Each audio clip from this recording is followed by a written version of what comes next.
Hello అందరికీ hi, welcome to Kruparani blog channel. ఈరోజైతే నేను పన్నీర్ మసాలా కర్రీని ఎలా చేయాలో ఈ వీడియోలో చూపించబోతున్నాను. పన్నీర్ని కూడా ఎలా చేయాలనేది ఈ వీడియోలో చూపిస్తున్నాను.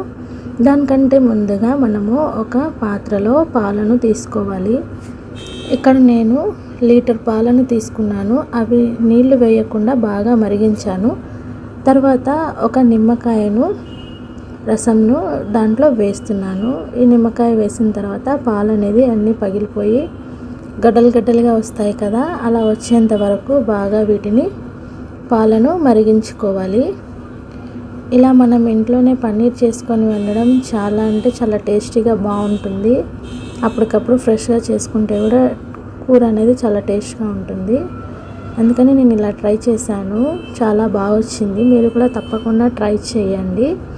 పాలు ఈ విధంగా ఇలా పాలను మనము ఒక క్లాత్ పైన తీసుకుంటే ఆ నీళ్ళంతా కిందికి వెళ్ళి మనకు పన్నీర్ మాత్రమే పైన ఉంటుంది.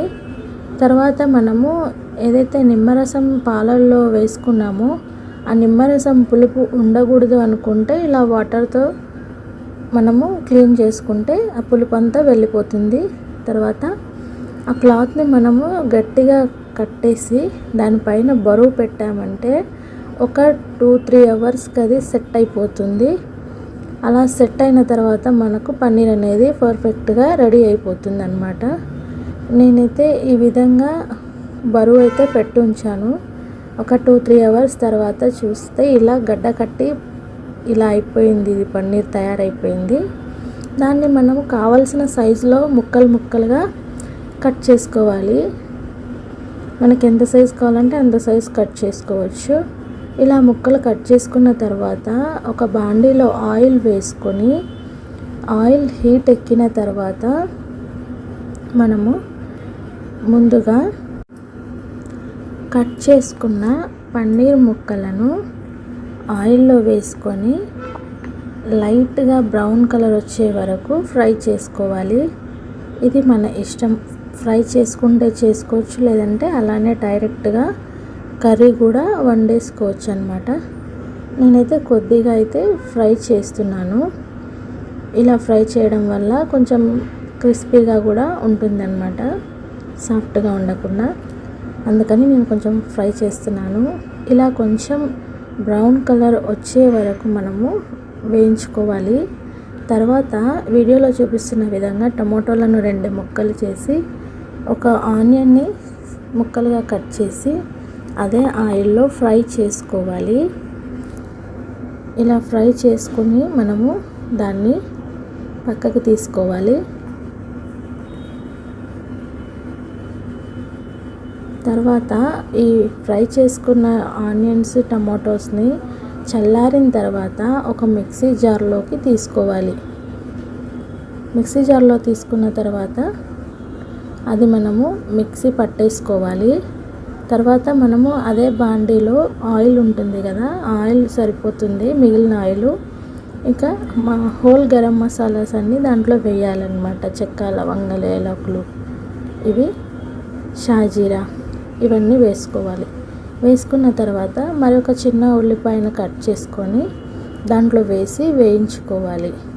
ఈ ఉల్లిపాయ బాగా నూనెలో వేగిన తర్వాత మనము 2 పచ్చిమిర్చి వేసుకోవాలి.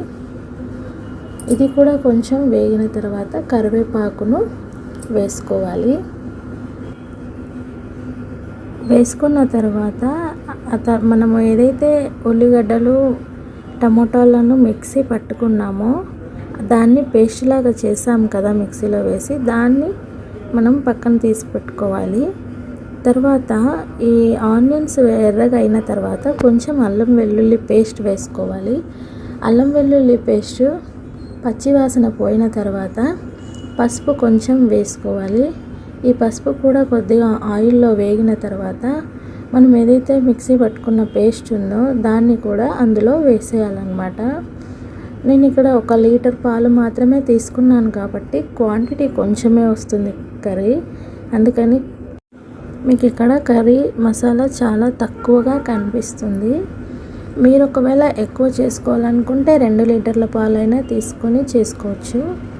ఇప్పుడైతే ఈ పేస్ట్ అంతా కొంచెం పచ్చి వాసన పోయిన తర్వాత మనకు రుచికి సరిపడ కారం అయితే వేసుకోవాలి. గుర్తుంచుకోండి, ముందుగా మనం పచ్చిమిరపకాయలు ఇందులో వేసుకున్నాం కదా.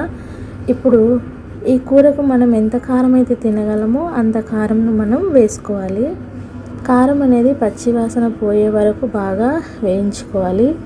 కొద్దిగా నూనె ఇలా పైకి వచ్చేలాగా మనము దీన్ని వేయించుకోవాలి.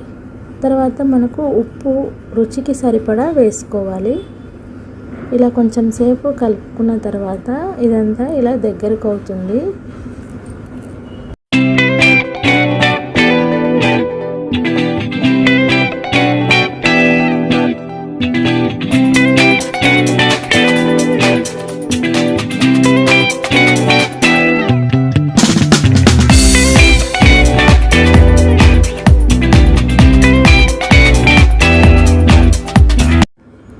ఇప్పుడు మనము మిక్సీ పట్టుకున్న మిక్సీ జార్లోనే కొన్ని వాటర్ వేసుకొని మనము కొద్దిగా వాటర్ దీంట్లో వేసుకోవాలి.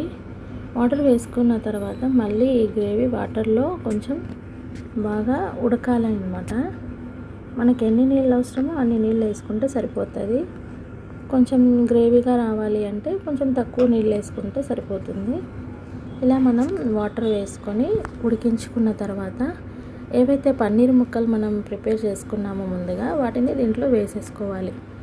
వేసేసుకున్న తర్వాత ఈ పన్నీర్ ఏమి ఎక్కువ గట్టి ఉండదు, ఎక్కువసేపు ఉడకాల్సిన అవసరం లేదు, సాఫ్ట్గానే ఉంటుంది కాబట్టి మరి కొద్దిసేపు మాత్రమే ఉడికించుకోవాలన్నమాట.